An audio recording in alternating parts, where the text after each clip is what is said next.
Hello. Hi there. Hi, great. Shall we get started? Yeah, so good evening, everybody. My name is Shane Oley, and I am a friend of Heather's, and I have the great pleasure of introducing her this evening before Heather talks about her book, High Inspiration. I've got a couple of housekeeping things to mention first of all. So if people want to ask any questions to Heather, please can they use the Q&A icon. It's the bottom right of your Zoom screen, and I'll collate those questions while Heather's talking, and we'll get through as many of those as we can at the end of the talk. So Heather is going to talk after my short introduction until about 7:45, and then we'll have about 15 minutes for a Q&A. So I've known Heather for many years. I've had the privilege of sharing some really important adventures together in hills. We've raced together as a mixed pair, and I've always looked back at those moments with a lot of satisfaction and sense of achievement. And I think I'm confident that's fairly mutual. So Yep. It's been good. It's been really good. My background is as a runner and adventure sport organizer, and I feel kind of confident and qualified to talk about kind of Heather's very impressive kind of adventure sport CV from that perspective. But when we start straying into kind of more of the creativity and the philosophy and the art that is integral to this book, I feel pretty unqualified actually to talk about that. And just to really demonstrate that, about 20 minutes ago, I'm actually on holiday in Cornwall. I'm visiting some family, and I was showing my 10-year-old niece Heather's book, and I said to her, "Do you like these dotty pictures?" And my 10-year-old flicked through the book and went, "That's pointillism." And I was like, wow. And I thought I had no idea that this 10-year-old would be so knowledgeable, and it just shows how someone's interest really takes them somewhere. And I would have had no idea at 10 years old what's going on there. So despite my lack of knowledge, when I read through this book, I really identify with those drivers that make us take on these sometimes very physically arduous adventures in the hills. And I think it's a fascinating insight that I take personally into why we undertake these challenges. And if it's running the Tour de Mont Blanc, that's relatively benign. But some of the other really hard challenges is like, what is driving us to do those things? And getting an insight from Heather about that is fascinating. And I kind of wish that this was the book that I could produce myself. And I've often wondered, why is it I do these challenges? Why is it I push myself so hard? And kind of reading Heather's book really helps me understand part of that process. And I think it's really fascinating, and I've thoroughly enjoyed reading most of the book. Haven't quite finished it yet. So I'm not going to witter on anymore. I'm going to hand over to Heather, and I'm looking forward to listening. So thank you very much. I hope you enjoy yourselves. Great. Thanks very much, Shane. And yeah, Shane and I think we both tried to finish the elite as it's called now, was the Kim, a few times, or various elite mountain marathons before I actually finished an elite mountain marathon. And we finished it. That it was the one we ran together that we both finished the first time. Of course, Shane's gone on to win the a number of times. So yeah, obviously I helped him on his way. Yes. So I'll just but this isn't about the really. This is about High Inspiration, which is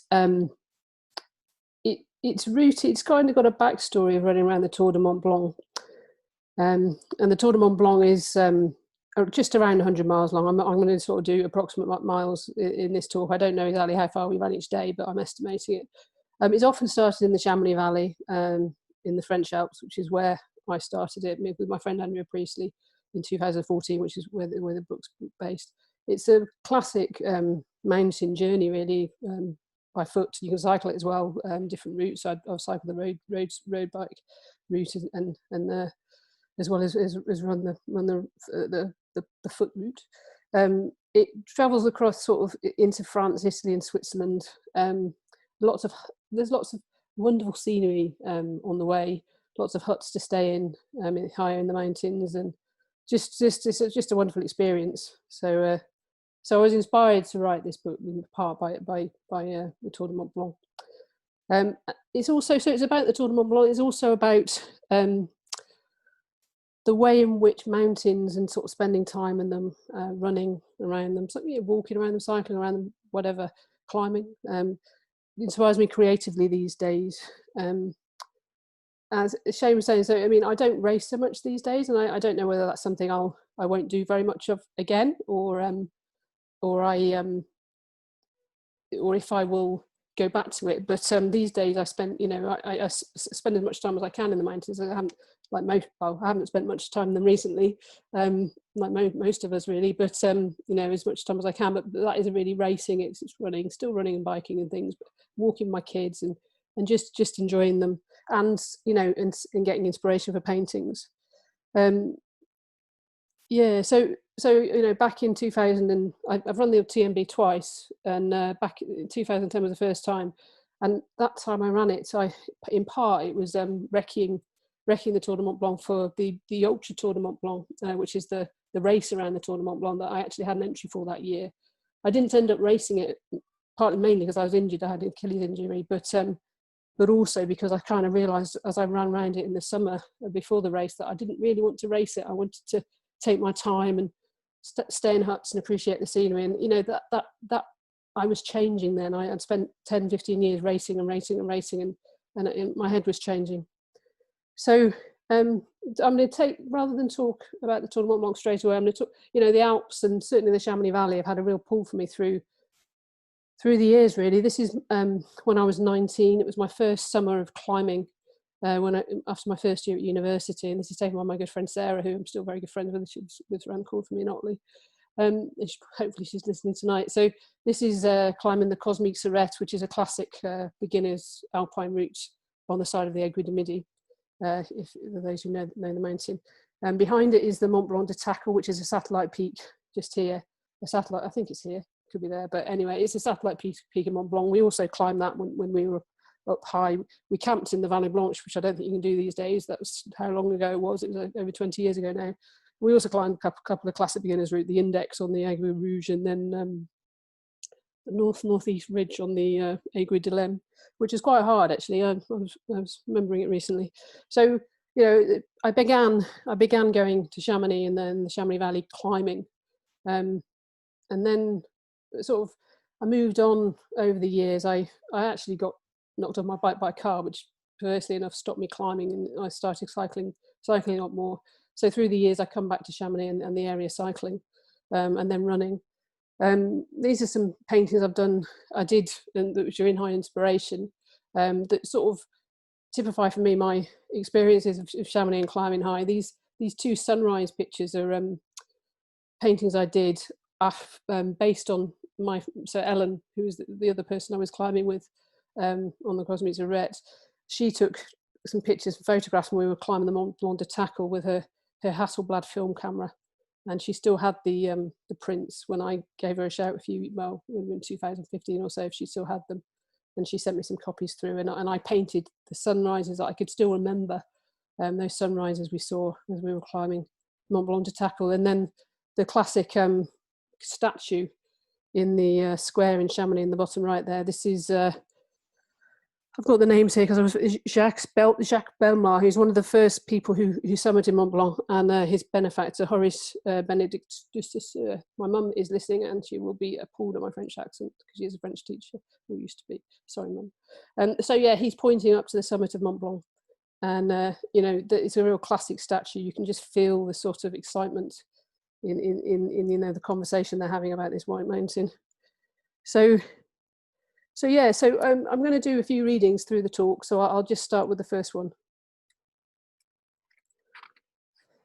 Chamonix is a hanging valley. To reach it, you must climb up from the town of Sallanches in the lower and wider stretch of the Arve Valley, or cross over to it from Switzerland's Sion Valley over the Col de Monte.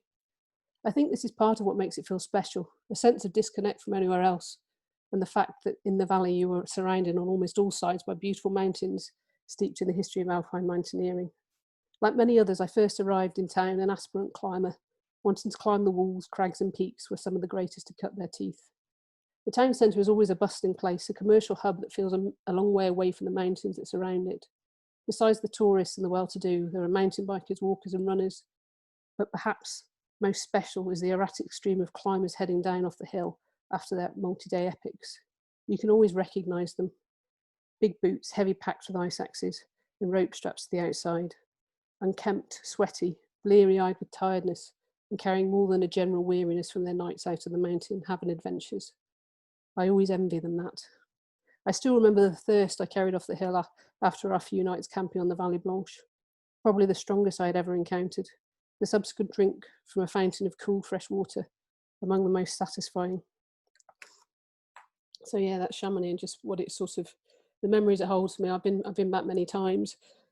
So much so, I think the pull of the Chamonix Valley in places, I went too much to the Chamonix Valley, and this is in 2008, just before. So in 2008, I probably had my best racing year. I early in the year I did the Bob Graham, and then later in the summer, this is left to right, is Anna Frost, me, and Cheryl Frost.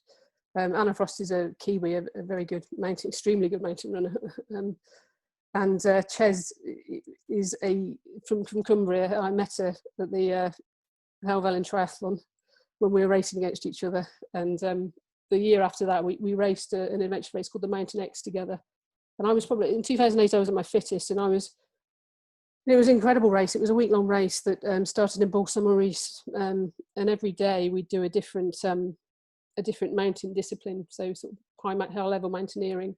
I'll just show some photos. High-level mountaineering, and every evening there was a hill race, a mountain race. So we were, mountain biking during the day and running. It was always fast and furious, and yeah. So it was a week-long race, and frankly, I was knackered at the end of it. And it was, as Shane was alluding to earlier, the sort of the motivation part. So I was very motivated to race, and we tried incredibly hard. I mean, it makes me laugh that I'm in the front of these two here, because I spent most of the week chasing after them.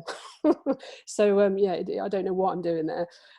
So yeah, but that was 2008, and I think I knew I was 31, and I'd been racing hard for years, and I knew I was certainly close to peaking in terms of fitness and my speed. And later in the autumn, I won the Three Peaks Cyclocross, which was an incredible race, and really sort of one of in my view is the best race in the world. And and winning that was incredible. And after that, it was like, well, what next? Like with the Bob Graham, what next? I mean, there's obvious what next is Bob Graham and things, but there's this sort of compulsion to make things harder and harder. And and so I started thinking about that more and exploring it some more in my head. So and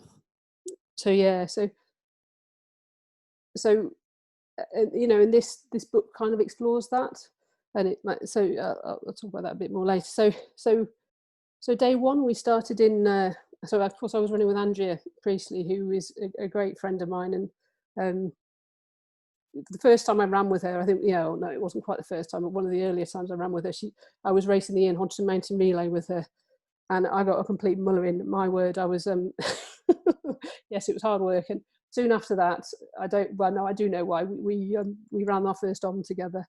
I think it was a year or so after I'd raced it with Shane, and so I've done a lot of fantastic running with Andrea and mountain marathons, and just had general adventures with her over the years. It's been superb, and this was one of our adventures, really. We started in Les Houches, just down the road from Chamonix, and on our first day we climbed up the Col de Vose, and then up the Les Contamines Valley to the Col de Bonhomme, which is this scene here, a long steady stretch really up to this col, and then carried on to the Col des Fours, and then we took a variant route through to the Motte Hut in the Ville de Glacier.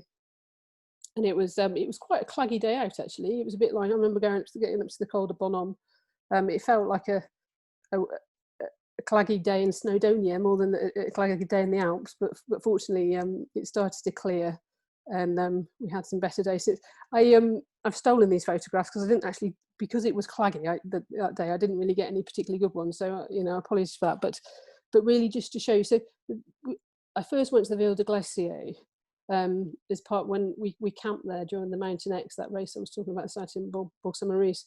And the following day, the race went up this, it's the Aiguille de Glacier, which is a subsidiary peak of Mont Blanc and a great mountain in itself.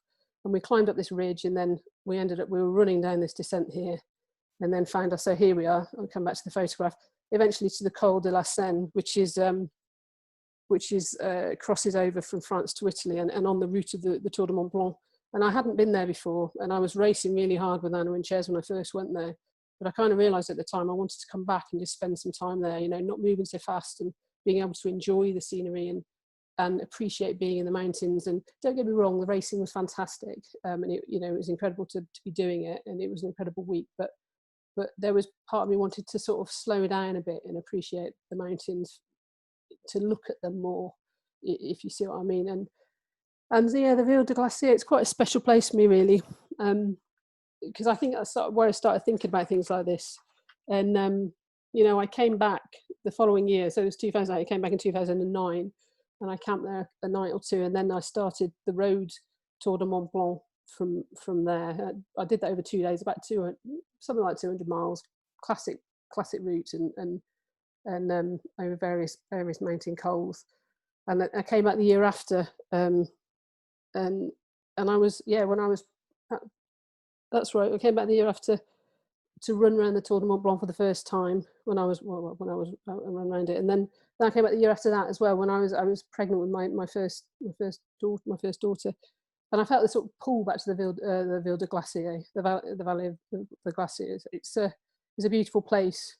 So it was great to go back during the TMB with Andrea. Yeah, and we stayed in the Motte hut, which is I like all the mountain huts in the Alps. All the mountain huts I've experienced, they're really quite, you know, they're great places to stay. It's sort of full of people doing similar kind of things, whether they be climbing or biking or walking or running, whatever. You know, so like-minded people sharing their stories and just, you know, eating together in the evenings. Quite, and you know, a beer, wine, you know, with good food. It's really quite a great atmosphere in these places. So the Col and the Motte hut was a great place to stay. We woke up the following morning to blue sky, perfect blue sky. I don't think there was a cloud in the sky. So, and the weather, we got a weather window after that, and it stayed blue sky. We were very lucky because the weather had been quite poor before that. So on the second day, we started at the Motte hut here and climbed over the Col de la Seine, and then a day of just superb scenery. We traversed, there's a climb up here which I always forget about and realise I've got to do quite a big climb, and then a long descent down to Courmayeur, and then we carried on and we took the alternate route over the oh goodness, Andrea will be cross, I've forgotten the name. The Tête Bernard, it must be. There's a little peak, lovely little mountain compared to the Alps, and yet 2.5, you know, to Mont Blanc, yet 2,500 meters high. And then we traversed to the Bonatti hut. So that was day 2. And yeah, and this is the scene as you so early on in day 2 when you get to the Col de la Seine. So this is coming back and having the time to, and like when I was racing, there was a checkpoint here when I was racing with Anna and Ches, and we dibbed, and the only thing I could do was dib and then keep running because I was just, you know, running. But, you know, when I could we were running, Andrea and I, but we could still take in the scenery, and you know, and I was quite aware. I mean, I take photos. I was talking to someone about this on Twitter today, who's long tonight, Emma. I was taking photographs to paint when I get home, and it's sort of just a nice thing I like doing because it sort of takes me back to the hills when I'm at home painting.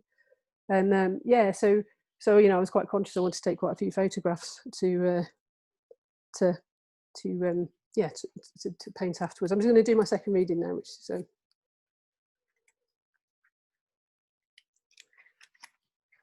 I can get to the page. Yeah, so dawn broke to reveal a very different day from the one before. I opened up the shutters and looked out the window to see a perfect deep blue sky and a wonderful view up to the Aiguille de Glacier. The weather forecast had been correct. It was much improved, and we were excited about what that meant for the day ahead. The whole of the TMB is very scenic, but the route over and beyond the Col de la Seine and down to Courmayeur is one of the most stunning sections. Breakfast is always served early in the mountain huts. Tea, coffee, cereal, bread and jam. We ate well and ate plenty. I drank a bottle of electrolyte alongside my hot drinks and felt a lot more hydrated. On long mountain days like this, it doesn't pay to start the day feeling thirsty. We each carried a couple of tubes of electrolyte tablets that could be added to water. These are invaluable. Water keeps you hydrated, of course, but it can also wash out too many of the minerals required by the body to function normally, initially leading to bad muscle cramps and then worse. Over the years, I'd suffered really bad cramps when racing. These pretty much stopped when I started to use electrolyte tabs. I don't know what I'm talking about this minute. It was a chilly morning, waiting for the sun to reach the valley floor and warm the air, but the day had all the makings of being a good one. We'd soon packed our kit and were ready to set up to the Col de la Seine. Some of those staying in the hut started before us. Others looked to be just about ready to be on their way. So I was leaving this valley again, this time in the throes of another adventure. I keep coming back, and I'm sure I will again. Perhaps next time it will be with Alana, who's my older daughter, to watch the marmots I saw close to the refuge de la Motte. The previous evening, there were so many of them running around in the sun, calling to each other with their high-pitched whistles. I knew she would be captivated by them. So that's the Col de la Seine, and then we continued descending down to Courmayeur. It was a steady descent down to the Elizabeth hut, and then a climb with just stunning views all the way. I mean, I was quite tired that day, but yeah, it was. I appreciated the views. We've just got a few paintings to sort of illustrate the way, really, sort of starting in the top left, that's looking back towards the Elizabeth hut as we descended down to Courmayeur. And then on the top right is old Courmayeur itself. And then a bit later on, after climbing out of Courmayeur, the view in the bottom left there is looking to Mont Blanc from near the Bonatti hut, which is a mountain hut above Courmayeur, about 6 miles closer to Courmayeur than the Bonatti hut. And this bottom right one is looking down, it's the final stretch to running down to the Bonatti hut from where we'd been that day. Yeah, so a great day out. And now just sort of, it's not really a diversion. Both times I ran around the Tour de Mont Blanc, I took this book to read, not just carry. Walter Bonatti, The Mountains of My Life. I'm sure some of you will have read this one. Bonatti, which, as it says on the front cover, they're one of the most driven, audacious and successful mountaineers of all time. And that says everything, really. He was incredible climber, incredible man, incredible in his sort of viewpoints and ethics of the way he climbed, and an incredible writer. And it was quite something to carry, to read the book in the evenings at the huts and just sort of look at the mountains when I did that and just think about what he did and how he did it, and just sort of the audaciousness of him, really, and just, yeah. And then there's this one, Nan Shepherd, in the Cairngorms, poetry by Nan Shepherd, her collection of poetry that was, I think I was reading this book in the autumn of 2014 after I'd done, when I was kind of starting to write about to write high inspiration. In my head, Walter Bonatti and Nan Shepherd, although they seem quite different characters, are quite similarities about them. They both just love the mountains and spending time in them. For Nan Shepherd, it was the Cairngorms, and she's most known for her book The Living Mountain, which is it's a wonderful book. If you haven't read it, I recommend you do so. And her poetry is very wonderful too, largely about the Cairngorms, as the title suggests, and spending time. She lived in Aberdeen all her life, and Bonatti lived in Courmayeur for most of his life, I think. And they lived in different places, but they lived for the mountains and in the mountains as much as they could.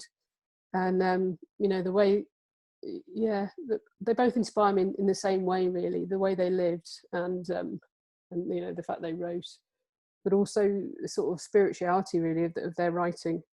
But interesting with Nan Shepherd was there's a poem in the Cairngorms called Enlightenment, and there's a line in there that says, "There is no substance but light."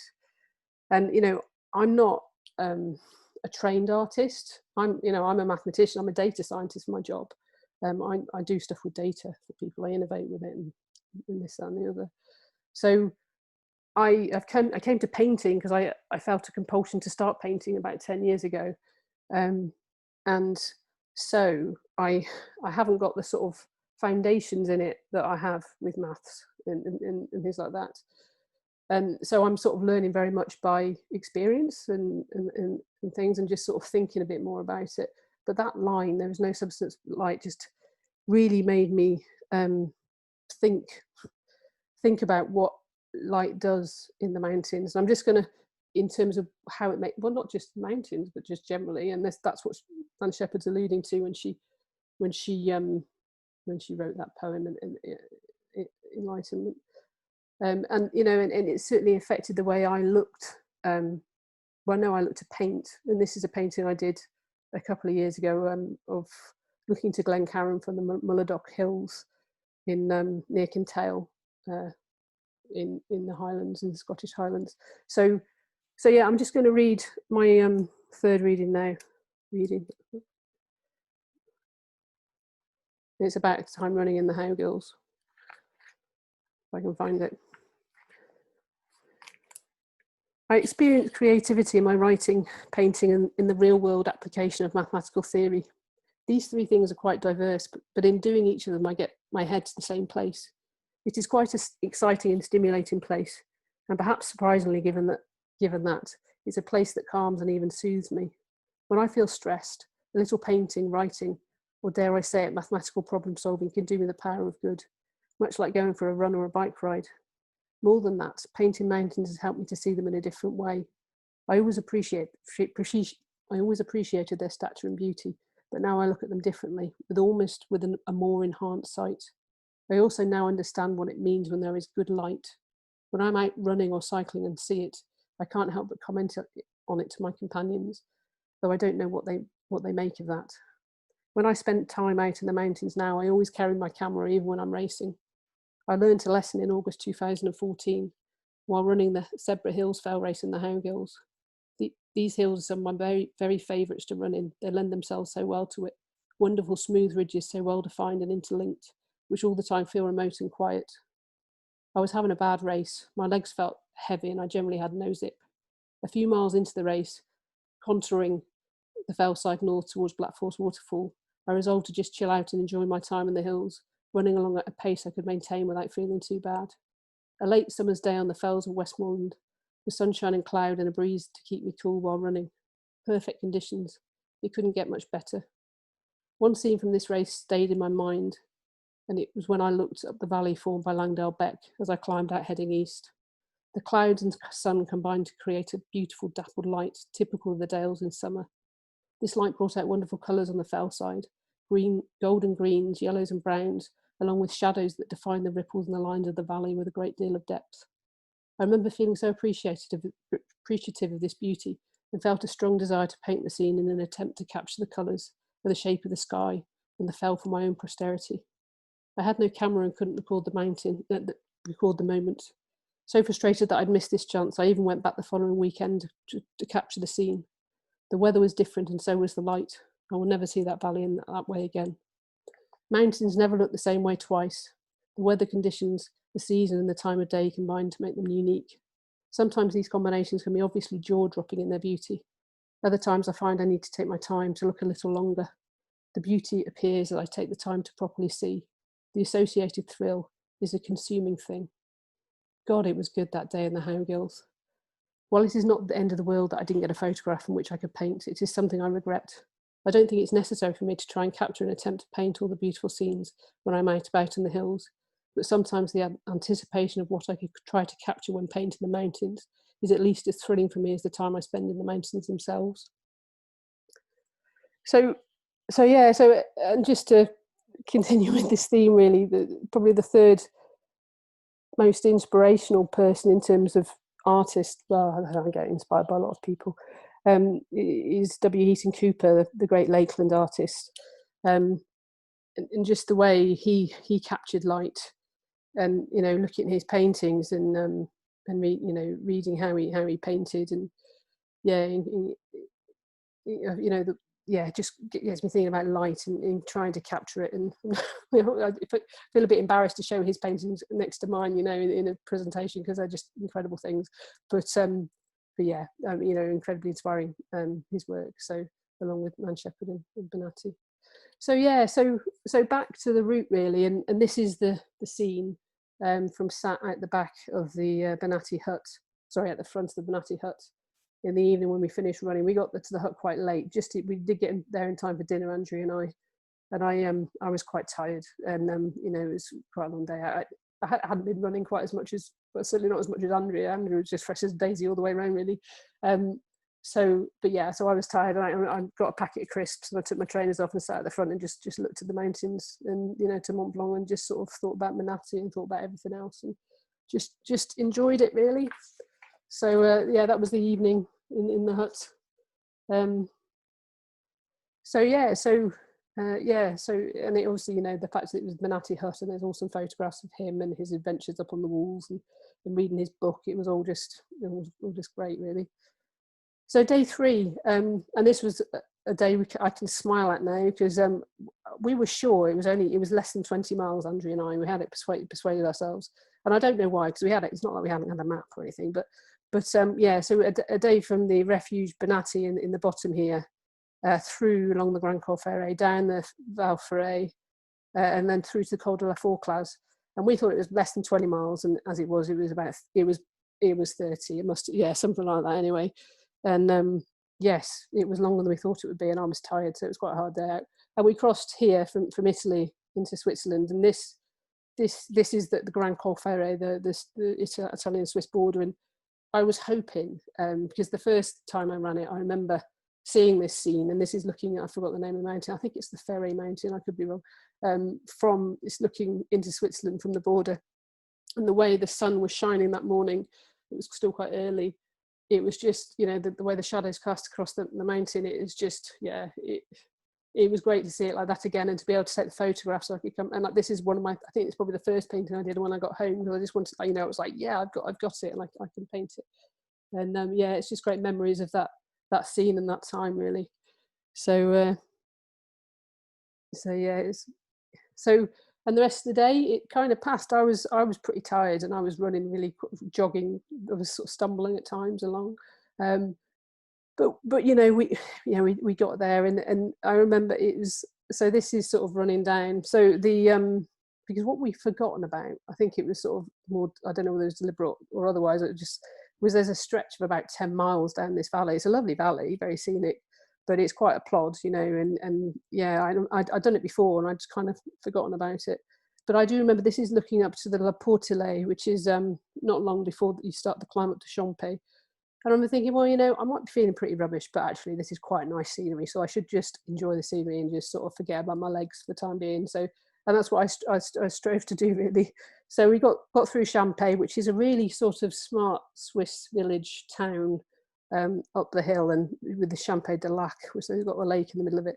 And I always, you know, well, I've only been Champé a few times, but twice I've been, you know, unkempt and sweaty and dirty and grimy, because I've been running for 3, is my 3rd day running, and you know, and I've been running in the same clothes, and yeah, I do have a change of clothes in the evening, but that's sort of, you know, that's it. And yeah, so you just sort of think, oh, I feel a bit out of place here, but I'll just keep going. So I remember I've got some salty cashews here, and felt awesome. Had an ice cream and felt better.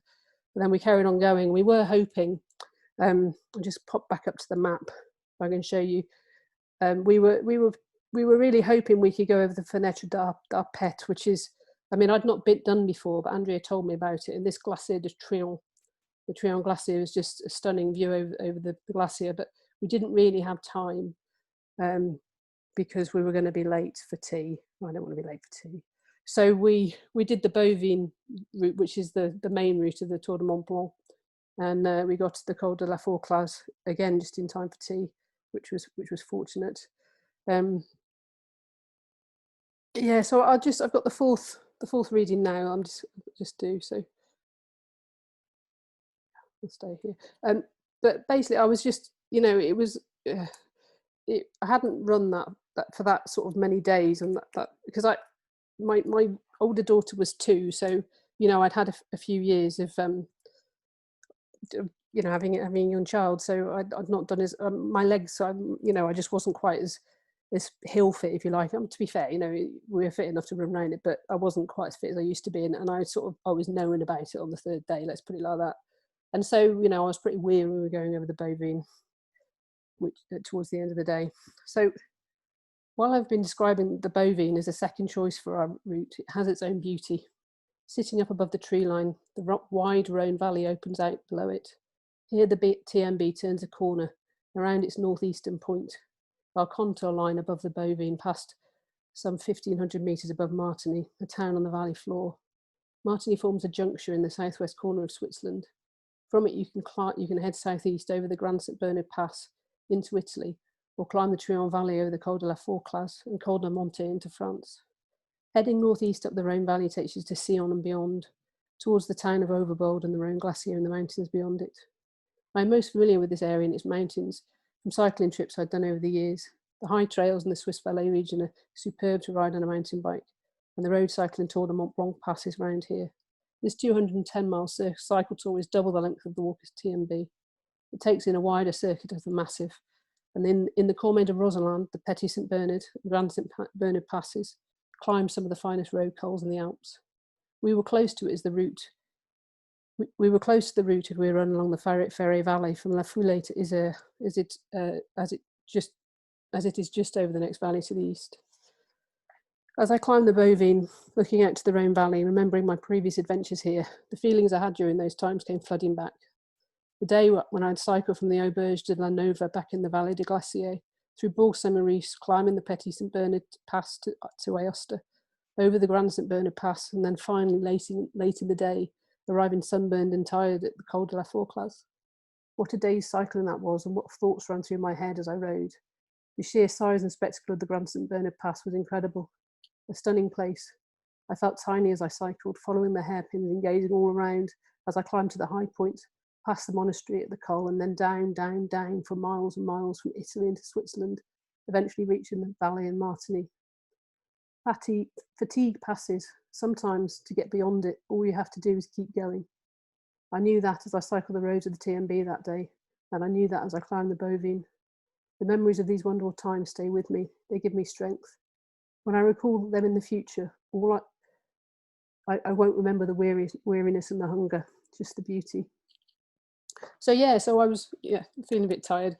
We ran, I stumbled down the hill to the Col de la Fourclaz, and like I say, we got there in time for tea, which was good. It was very good actually. And so that was our last night in the Alps, and I appreciated it. We sat outside. I remember I think I had a pint of beer and I think I had some chips, and I very much enjoyed all of it. It was a wonderful evening. I sat out there in the sun with Andrea. So day 4, it was our final day. The Col de la Fourclaz to Chamonix via the Col de Balme. Let's just see here. So we started the Col de la Fourclaz, and then we followed the main route really over the Col de Balme, which takes you from Switzerland into France, and then the Aiguille de Poisettes, which is a wonderful ridge line that you follow down to the Col des Montes, and a road crossing to then ascend up to the Grand Balcon Nord, the north balcony of on the side of the Aiguille Rouge, which is a stunning place. So this, and I should say about the Trion Glacier, and the Fenêtre d'Arpette, Andrea and I consoled ourselves that we could, mountains don't really go anywhere, do they?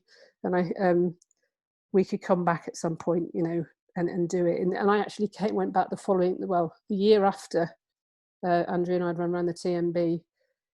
I came back to Chamonix on holiday with my daughter and partner Aidan, and I was actually in the early days of being pregnant with my second daughter, and I wanted to go over the Fenêtre d'Arpette, and Aidan kindly dropped me at the Col de la Fourclaz and went round and hung out in Champagne with Alana. I think they went on the pedalo, and I sort of walked and ran over the Fenêtre d'Arpette, and Andrea was completely right. It was quite the view, and this is from below to the Trion Glacier, but the view, the Fenêtre d'Arpette is somewhere up here. Hopefully you can see my mouse where I'm pointing to.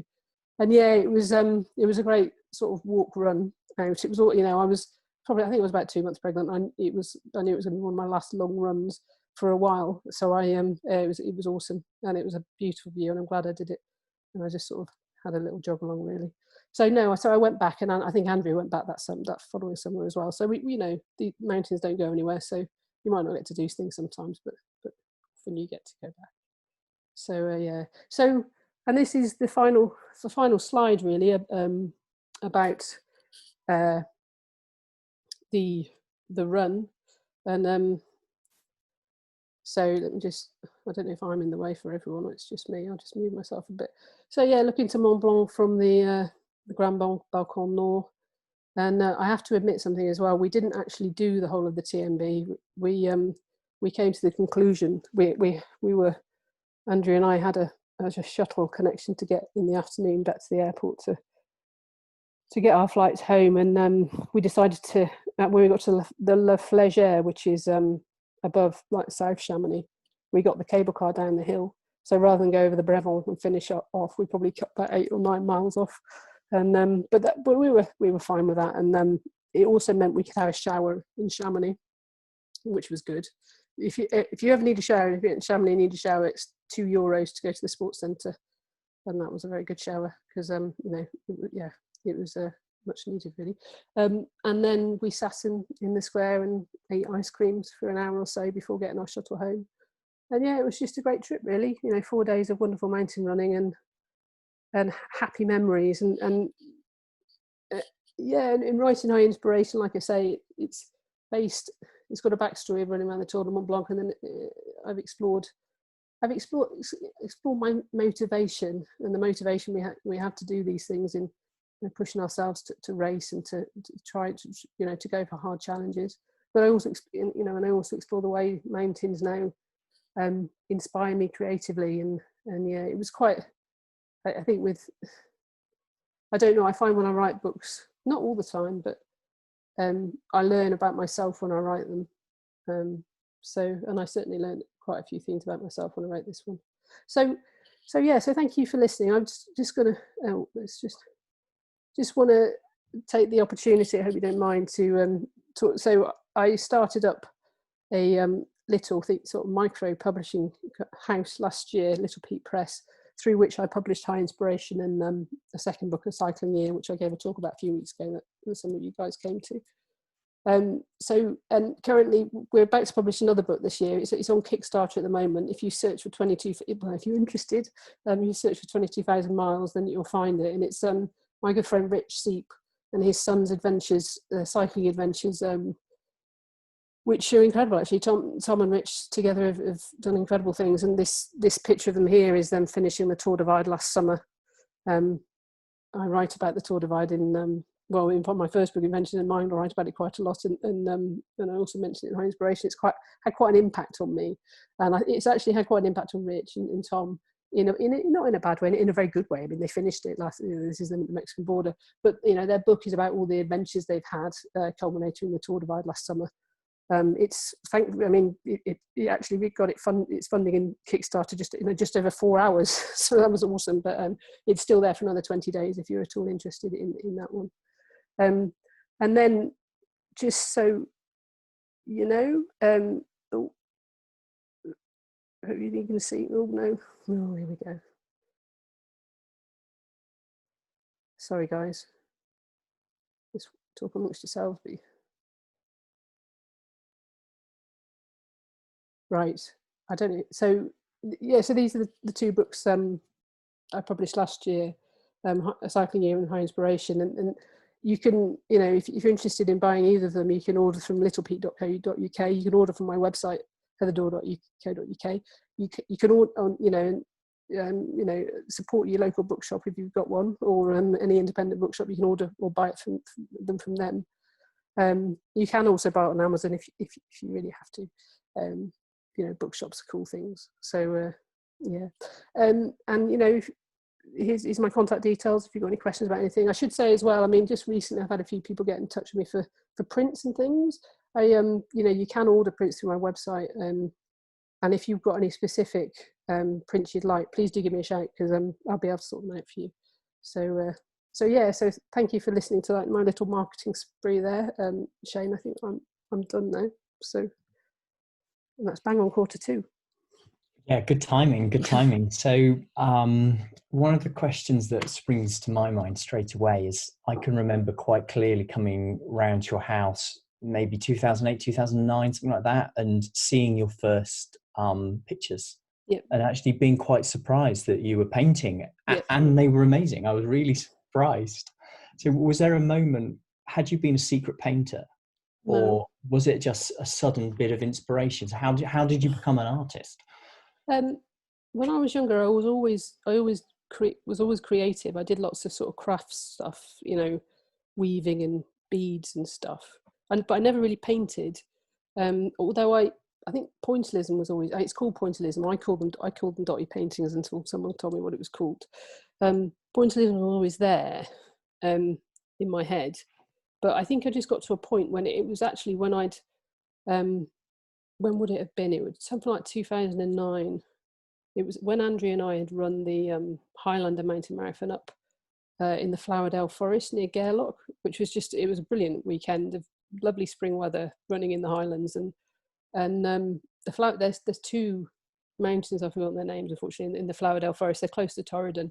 And the first time I saw them was when I was running up along the Ben Eye Ridge with Aidan, my partner, the year before, and I just remember looking at these mountains thinking, oh my word, they are so beautiful. They're just the way they just rise up. And you know, and I think it's the sort of map thing as well, you know. You'll know Shane's, well, I don't know, people interested in the way people, you know, when you read maps a lot, they in my head anyway, they kind of come up in 3D when I look at a map.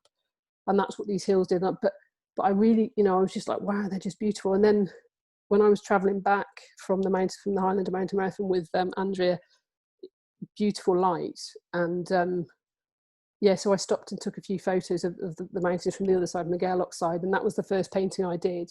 And then and that was, goodness, so that would have been 2011, 2010, Oh, wow. 2011, something like that. And yeah, and I just sort of got an easel and got this canvas. It was like quite a big canvas, and I just started painting, and it was, you know, it was, I enjoyed doing it. So and I carried on, really. Not surprisingly, I got a bit obsessed with it, I suppose. Have you ever had any like lessons in any way, or is it, are you no? And it's no, I haven't. Although, you know, I do. I mean, it's a bit like writing, really. You know, I do a lot of reading, and now things I never. It's only really in the last few years it's like John Ruskin last year. There were a few exhibitions because I think it was his either 200th year or 150th year of his birth or something. John Ruskin, a great Lakeland painter and writer and critic. And his artwork is just, you know, the way he captures mountains and also his architecture is stunning. And, you know, it's only really recently that I've started to look at other people's work and appreciate more. I don't know, I'm still very much sort of learning. And you know, one thing I have found that, well, I think you see it with all artists really, that, you know, your style and your inspiration kind of, well, certainly mine does, that changes over time. And you know, I found myself wanting to paint something in one way and then, you know, wanting to paint something a bit different. But yeah, I've never had any lessons, and I don't really want to. And that might sound weird, but I've got this naivety that I might lose if I had lessons. I don't know. They teach you how to do something. I might lose that sort of inspiration a bit, I think. So I'm a bit wary of it. Yeah, I understand that. Okay, so you talk in a book about passing the walkers on the trail, and I know when I ran the Tour de Mont Blanc over 4 days, that was a really defining moment, you know, because we were running, our time was so much shorter. You'd have your lazy start in the morning, all the walkers would set off as early as you can, and then you'd catch them up later in the day. And I always saw such a contrast between these kind of slow walkers, but then the freedom of being able to run and how you pass them. It's just such a different experience. And I just wondered if you had any thoughts on the difference between kind of the walking and the running experience in the mountains. It's interesting, isn't it? Because sort of these days, yeah, if you'd asked me sort of 10 years ago, I was always like, no, walking, you know, why would you walk when you can run? But now I'm a bit, well, you know, the fact I've got young children that, you know, obviously I walk with, and but it's not just that. I'm quite happy to go for a walk now. And but the thing is, like I say about the, you know, with walking or at least running slower or whatever, not racing. 'Cause racing, if you're racing as hard as you can't do anything but focus on putting your foot in front, you know, and so, which is, don't get me wrong, I mean, I write about it, I do write about the whole Vallon Triathlon in High Inspiration, and when I won that, and just the focus I had to have to win it. You do need to have a strong focus, particularly if you're, you know, if you're on the edge of winning, or, you know, what if that's important. It certainly felt very important to me to win the whole Vallon Triathlon when I did. That focus has to be intense. And poor Ches, because I only just beat her. I passed her on the last corner, and she I never beat her again after that. She was, you know, that's when I met Ches, who I raced that mountain next with Banana. Yeah, that focus, you have to have it if you're going to race to win. But at the same time, as I discuss in my inspiration, you lose other things when you're racing like that. And there's nothing wrong with racing, don't get me wrong, it's a wonderful thing, but I think I just got to realise I wanted to do other things as well. So okay. I think it's also what I find fascinating in the book is kind of the exploration of the motivations for what drives you. And I know when I'm digging deep for whatever that personal challenge is or race, and you just need to find that extra few percent, I think there is something that is driving people who will just try so hard that is not driving people who don't try as hard. And there's something that's built into the DNA of that person. And I've certainly been exploring that personally over the last few years and found it fascinating. And you kind of get the hints of that in your book as well. So, you know, I mean, going back to your racing days, do you think something changed as you do less racing to no racing to start painting? Do you think that corresponds with a kind of different way of looking at the world, or there must have been changes there? Yeah, I mean, it was talking about, having alluded to the Tour Divide, like I did about, you know, about Rich. I mean, with Rich Seep. So I've been, me and Joe Allen, who I think he's here watching tonight. In fact, she's posted a comment. And Joe and I are editing Rich's book with him. So 22,000 miles, and Rich has just written the afterword this week. And I was saying to him a week or 2 weeks ago, you know, you've had a year since you did the Tour Divide. Is there anything you want to reflect on there? Because that's where the book ends. And we were talking about this week, because I mean, the Tour Divide, I mean, I didn't finish the Tour Divide. So the Tour Divide, it starts in Banff and finishes in New Mexico by the Mexican border, in 2,745 miles long. And, you know, you ride it as fast as you can in the race. And I lost it actually in Montana. I was just tired, but I kind of wanted, again, something like Exploring High Inspiration, I kind of wanted to break myself, because I wanted to get out the other side of trying something harder and harder and harder all the time. So that, for me, the Tour Divide was quite a moment, and it is for a lot of people actually. Rich was saying this week, we were discussing it, and after that I didn't stop racing. But the thing is, you know, I kind of wanted to have children. I wanted to sort of chill out a bit. So yeah, I don't know, you know, I need to go to North America and completely blow my mind to chill out enough to have kids. That's what seemed to have happened. But with that came the sort of, you know, I got past it, really, that desire to do something harder and harder every time, because I'd sort of rebounded against the hardest thing I tried, and it's kind of, you know, it did it. so after that, that's when I sort of started thinking more widely about other stuff, and you know, painting, and I was actually writing at the time, Adventures in Mind, my first book. So yeah, it's and you know, and I'm not saying I won't go back to racing. It's just at the moment I'm enjoying myself doing, you know, I'm still running, I'm still cycling. I won't stop doing those. So we just had a interesting question from Rob Greenwood.